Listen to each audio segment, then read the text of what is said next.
Welcome to Michael's Musings on Music.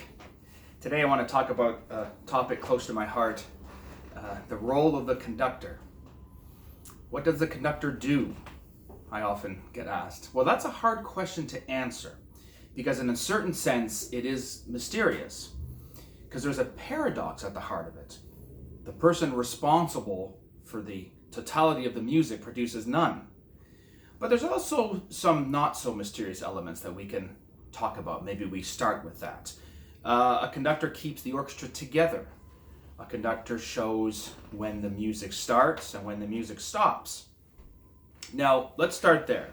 This incorporates two ideas, what we call the upbeat and the downbeat. The upbeat goes up and the downbeat goes down.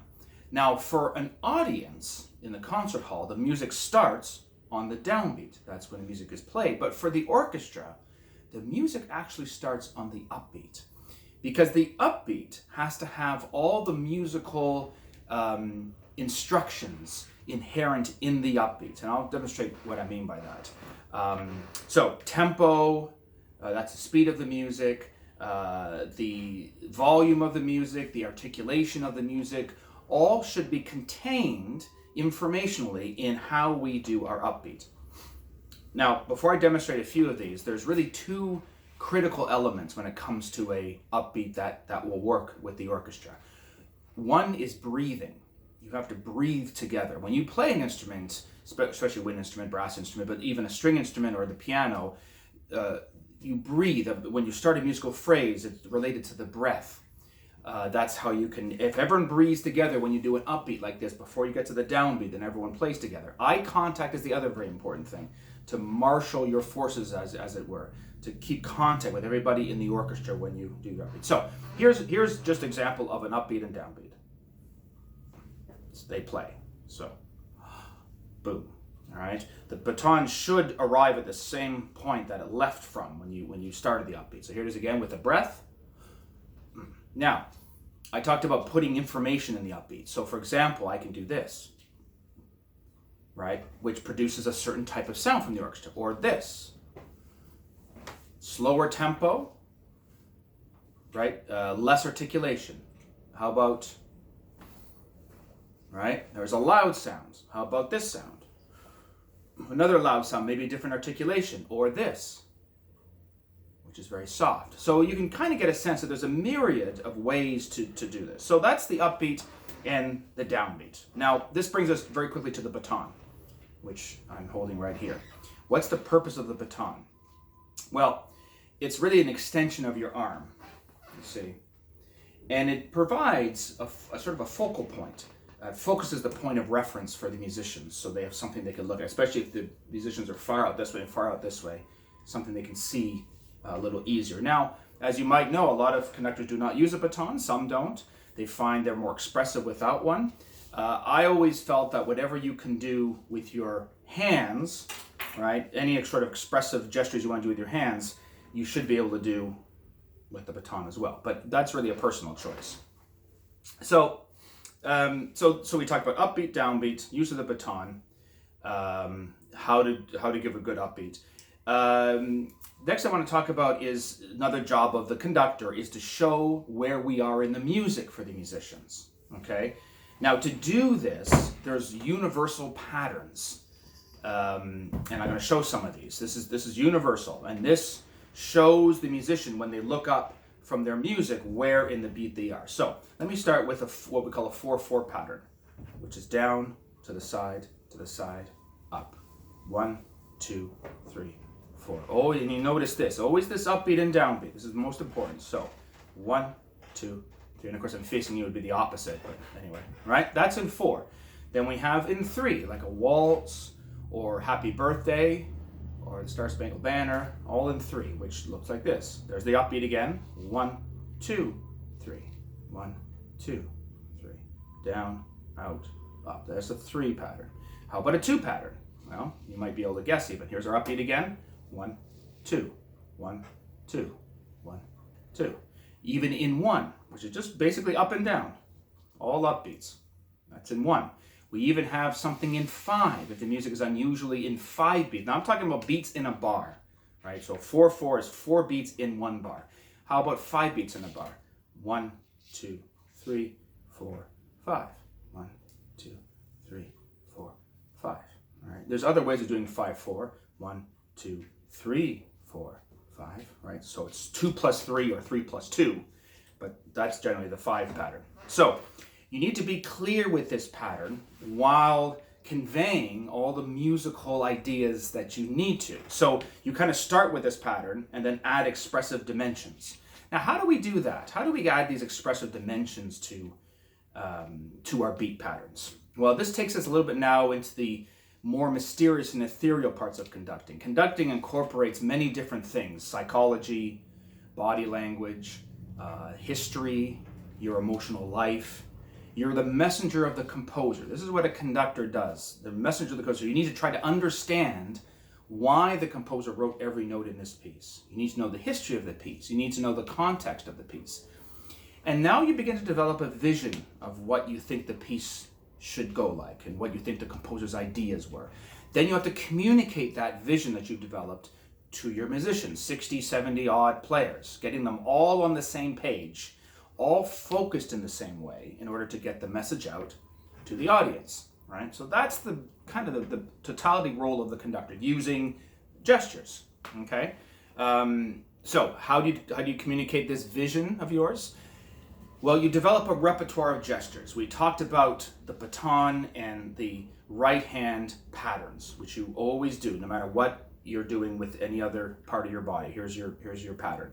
But you also can use your left hand for certain things. And again, fairly universal motions with your left hand. For example, a cue, when you want to bring an instrument in, when it's time for them to play, sort of a welcoming gesture, this sort of thing, right? And again, lots of different ways to do a cue.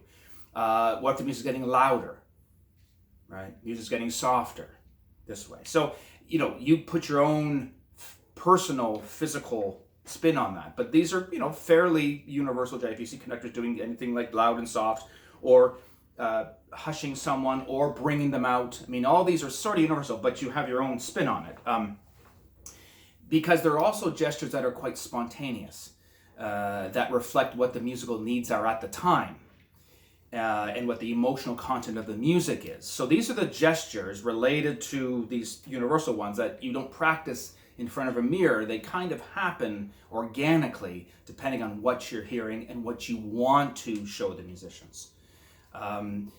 Big part of that is not just your hands and your arms and your baton, but your whole body and your face more than anything, and sometimes your eyes.